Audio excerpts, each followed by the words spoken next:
Debt ranking by severity.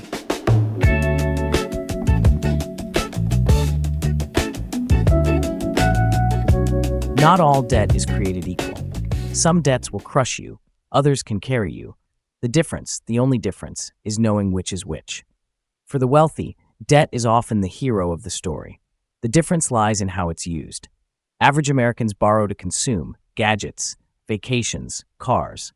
The wealthy borrow to control, assets that grow, generate income, and compound over time. They don't borrow to impress their neighbors. They borrow to increase cash flow. They don't fear debt. They master it. Think about it. Real estate moguls build empires using mortgages. Business owners expand companies with leveraged financing. Investors borrow against their portfolios to unlock cash without selling. Private equity firms buy entire companies using borrowed billions. And family offices, the financial nerve centers of America's richest families, use debt like a precision tool, not a burden. So the real question isn't, is debt good or bad? The real question is, which debt makes you richer and which debt keeps you poor? Because debt is a magnifier. It makes bad decisions worse and good decisions bigger. That's why today we're going to rank debt according to its severity, risk, and impact on your personal growth. We'll start with the most destructive forms, the ones that crush futures and trap millions of Americans. Then we'll move to the middle ground, debts that can help or hurt depending on how they're managed. Finally, we'll reveal the advanced tools, the kinds of debt the wealthy use to multiply their money, protect their assets, and even reduce taxes. By the end of this breakdown, you'll see debt not as something to fear, but as something to master. You'll understand why poor people often use debt to consume, while rich people use debt to control assets. Same word, completely different outcome. First, the most dangerous of all, credit card debt. Credit card debt is the most dangerous of all because it sneaks up on you in ways that feel harmless at first. It is a silent killer of financial growth, and it doesn't announce itself with alarms. It creeps in quietly, swipe by swipe. For many Americans, it starts innocently. In your 20s, maybe it's grabbing takeout after a long shift, covering a concert ticket, or paying for textbooks when your paycheck doesn't stretch far enough. In your 30s, it might be juggling daycare costs, medical bills, or trying to keep up with lifestyle expenses when inflation bites harder than your salary increases. By your 40s and 50s, it can be the weight of unexpected emergencies, car repairs, home maintenance, or even helping kids with college that pushes balances higher and higher. The problem is the math. With interest rates often pushing 20% or more, balances grow faster than most people can pay them down. One missed payment snowballs into late fees, penalty interest, and a credit score that tanks overnight. Suddenly, you're locked into paycheck-to-paycheck living, not because you don't earn enough, but because so much of your income is swallowed by minimum payments that barely touch the principal. And here's the harsh reality. Credit card debt robs you of freedom. It delays milestones like buying a home, starting a business, or saving for retirement. It forces families to sacrifice vacations, investments, and even peace of mind. For younger adults, it can mean living with roommates longer than planned or postponing dreams of independence. For parents, it can mean telling kids no to opportunities because the money is tied up in interest payments. For older adults, it can mean staring down retirement with no cushion, just a mountain of bills. Credit card debt doesn't just drain your wallet, it drains your future. It's the debt that steals flexibility, opportunity, and growth. That's why it's the most dangerous of all, and the one you must avoid at all costs if you want true financial freedom. Next comes personal loans for consumption, the kind of debt that feels like a lifeline when cash runs short, but quickly turns into a burden. For many Americans, it starts with good intentions. Maybe you're in your 20s, juggling rent, student loan payments, and the rising cost of groceries. An unexpected medical bill or car repair shows up, and suddenly a personal loan looks like the easiest way to breathe. Or maybe it's not an emergency at all. It's a vacation you don't want to miss, a new gadget you've been eyeing, or furniture for your first apartment. The loan feels harmless, even smart, because it solves the problem instantly. But here's the reality. These loans carry high interest rates and no tax advantages. Unlike a mortgage that builds equity or a business loan that can generate income, personal loans for consumption funnel money into things that lose value the moment you buy them. The vacation ends, the gadget gets outdated, the furniture wears down, and all you're left with are monthly payments that stretch your budget thinner and thinner. For families in their 30s and 40s, the trap is even more dangerous. Personal loans often cover daycare costs, medical expenses, or holiday spending. It feels like trading short-term relief for long-term security, but in truth, it's the opposite. Every dollar spent on interest is a dollar stolen from savings, retirement accounts, or investments that could have grown. Instead of building wealth, families end up stuck in cycles of borrowing and repayment, constantly chasing stability, but never catching it. By your 50s, personal loans become even heavier. Income should be focused on stability, retirement, and freedom. But carrying debt into these years means dragging yesterday's problems into tomorrow. It's financial quicksand. The harder you struggle, the deeper you sink. That's why personal loans for consumption are so dangerous. They don't just drain your wallet, they rob you of progress. They trade tomorrow's opportunities for today's convenience. And if you want to grow, they're the debt you must learn to resist. Then we have auto loans, especially for luxury cars. Cars are necessities in America, whether it's commuting to work, dropping kids off at school, or simply having the freedom to travel.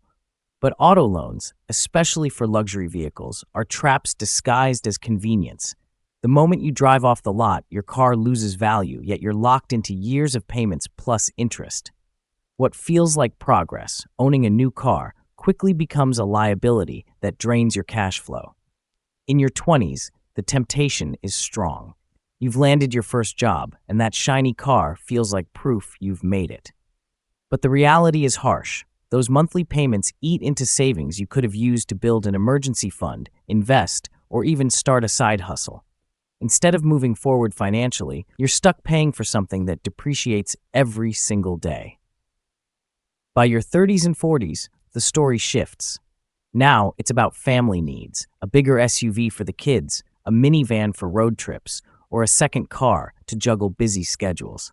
These purchases feel necessary, but stretching the budget for them often means cutting back on retirement contributions, delaying home improvements, or piling up credit card debt to cover other expenses. The car becomes less about freedom and more about financial strain. And by your 50s, auto loans can be even more damaging.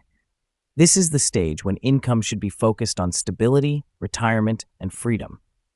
Yet many people take on debt for the dream car, a luxury vehicle that drains savings and locks them into payments during years when they should be preparing to live debt-free. Instead of enjoying financial independence, they're stuck paying for a depreciating asset that adds stress instead of security. Here's the truth. Every dollar spent on a car loan is a dollar stolen from your future. Cars are tools, not investments. When you tie up cash flow in liabilities, you reinforce status spending instead of asset building. Auto loans don't just cost money, they cost opportunity. And if you want to grow, you must see them for what they are, a trap that looks like freedom but steals it instead. Student loans come next. Student loans can be an investment in your future, but mismanaged, they become lifelong anchors. For many Americans, the journey begins in their early 20s. College promises opportunity, but tuition costs skyrocket year after year. To keep up, students borrow tens of thousands of dollars, often without fully understanding the long-term consequences. At first, it feels manageable. Graduation brings hope, a new job, and the belief that repayment will be simple. But reality hits hard when those monthly bills arrive, and suddenly independence is delayed. Instead of moving into your own place, you're living with roommates longer. Instead of saving for a home, you're funneling money into interest payments. By your 30s, student loans compete with new responsibilities, marriage, kids, daycare, and the rising cost of living. Every dollar that goes toward debt is a dollar not going into retirement accounts, emergency funds, or investments. Families feel the squeeze, forced to choose between paying down loans or building security. The stress of juggling both often means sacrificing long-term growth for short-term survival. In your 40s, the weight of student loans can still linger. Promotions and higher salaries help, but balances remain stubborn, especially if repayment strategies weren't set early. This is the stage when people want flexibility to invest in businesses, upgrade homes, or support their children's education. Yet lingering student debt limits options, keeping families chained to obligations from decades earlier. And by your 50s, student loans can become a haunting reminder of missed opportunities.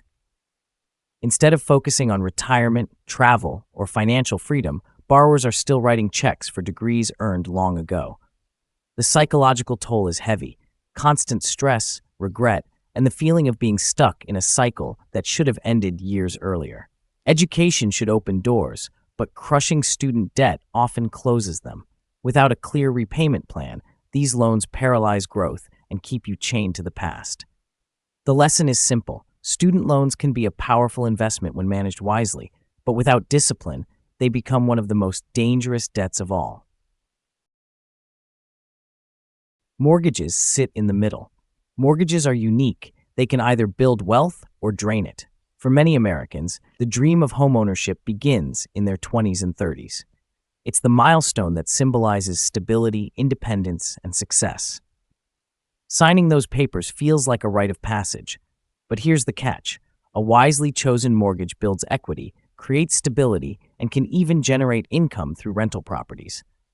A poorly chosen mortgage, buying too much house or refinancing without a plan, becomes a financial anchor that drags families down for decades. In your 20s, the pressure to buy often comes from wanting to escape rent and start building equity. But rushing into a mortgage without understanding interest rates, property taxes, or maintenance costs can leave young buyers house poor, owning a home but unable to afford much else. Instead of freedom, the mortgage becomes a cage. By your 30s and 40s, mortgages collide with family responsibilities. Now, it's not just about paying the mortgage, it's balancing those payments with daycare, college savings, and rising healthcare costs. A manageable mortgage can provide stability and even opportunities, like renting out part of the property for extra income. But stretching too far, choosing a bigger house to keep up with the neighbors, means sacrificing retirement contributions, emergency savings, and peace of mind. And by your 50s, the mortgage becomes a defining question. Is your home an asset or a burden? If managed wisely, it's a ladder. Equity built over decades can be leveraged for retirement, downsizing, or even passing wealth to the next generation. But if mismanaged, it's a weight: decades of payments still hanging over your head when income should be focused on freedom and stability. Mortgages are ladders when managed with discipline, but heavy weights when misused. The difference lies in whether your home is working for you or against you. Done right, it's the cornerstone of wealth. Done wrong, it's the debt that steals flexibility and locks you into a lifetime of financial strain.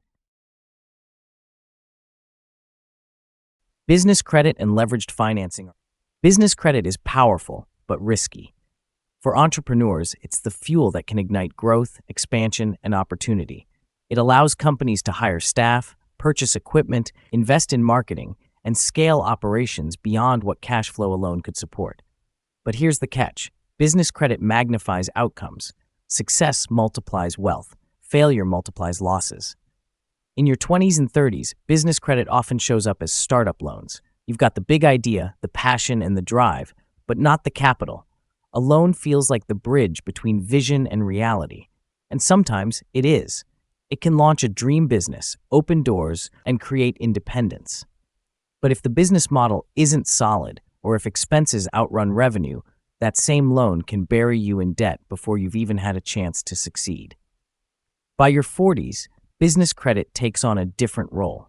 It's less about starting from scratch and more about scaling, expanding a company that's already proven itself. Maybe it's opening a second location, investing in new technology, or hiring more staff to meet demand.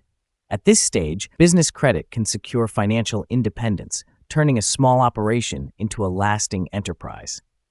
But the risk remains. If growth projections fall short, debt magnifies the setback, leaving owners scrambling to cover obligations. And by your 50s, business credit becomes a tool for leveraging experience. Decades of knowledge and networks can be transformed into lasting wealth, with financing used strategically to build legacy businesses or diversify investments. Yet even here, discipline is key. Over-leveraging or chasing risky ventures can undo years of hard work, draining retirement savings and stability. Business credit is not for the reckless. It demands skill, planning, and resilience. Used wisely, it accelerates growth and multiplies success. Used carelessly, it magnifies losses and destroys opportunity. It's a tool that separates disciplined entrepreneurs from dreamers who gamble with debt. Finally, portfolio-backed loans. Portfolio-backed loans are the precision tools of the wealthy. Unlike credit cards or personal loans, these aren't about survival, they're about strategy. Borrowing against investments provides liquidity without selling, which means your portfolio keeps compounding while you unlock cash for opportunities. It's a way to have your cake and eat it too, if you know what you're doing. In your 30s and 40s, this kind of debt can be a game changer. Imagine you've built a solid investment portfolio, stocks, bonds, maybe even some index funds. Instead of selling and triggering taxes or losing out on future growth, you borrow against it. That cash can be used to buy a rental property, invest in a business, or cover a major life expense like college tuition. Your investments keep growing in the background, while the borrowed money works for you in the present. It's a strategy that preserves momentum and opens doors without breaking stride. By your 50s, portfolio-backed loans can provide flexibility without draining retirement accounts. Maybe you want to remodel your home, help your kids with their first house, or seize an investment opportunity. Instead of dipping into your 401k or selling long-term holdings, you leverage your portfolio. Done wisely, it's a way to enjoy liquidity while protecting the nest egg you've spent decades building. But here's the danger. If markets crash, the lender may force liquidation at the worst possible time. Imagine borrowing against your portfolio in a bull market, only to see stocks tumble. Suddenly, you're required to sell assets at a loss to cover the loan. What was once a smart strategy becomes a trap that magnifies losses. That's why portfolio-backed loans are not for everyone. They demand discipline, timing, and a clear plan. Used wisely, they're levers that multiply wealth. Used recklessly, they're traps that destroy it. The wealthy understand this balance, and that's why they treat portfolio-backed loans not as casual borrowing, but as precision tools in their financial arsenal. So let's bring it all together. Credit cards, personal loans, and auto loans, they destroy futures. Student loans and mortgages, they demand discipline. So if you forget everything else today, remember this. The rich use productive debt that helps them acquire assets that generate income or grow in value over time. They use mortgages to build equity and earn rental income, business credit to expand operations and increase profits, and portfolio-backed loans to unlock cash without selling investments, so their wealth keeps compounding. Unlike consumer debt used for lifestyle spending, the wealthy use debt strategically to control appreciating assets, boost cash flow, reduce taxes, and accelerate long-term growth. For them, debt isn't a burden, it's a wealth-building tool. The question you must always ask yourself is simple. Will this debt make me richer next year? If the answer is no, walk away. Now here's where you come in. I want to hear from you. What's been your biggest challenge with debt? Have you faced the crushing weight of credit cards, or have you used debt strategically to grow? Share your story in the comments, because your experience might be the lesson someone else needs to hear today. And if this breakdown gave you a new perspective, don't just keep it to yourself. Hit that like button, share this with a friend who needs to hear it, and subscribe so you don't miss the next deep dive into financial strategies that can change your life. Remember, debt doesn't define you. How you use it does. Master it, and it becomes your tool. Misuse it, and it becomes your trap. The choice is yours.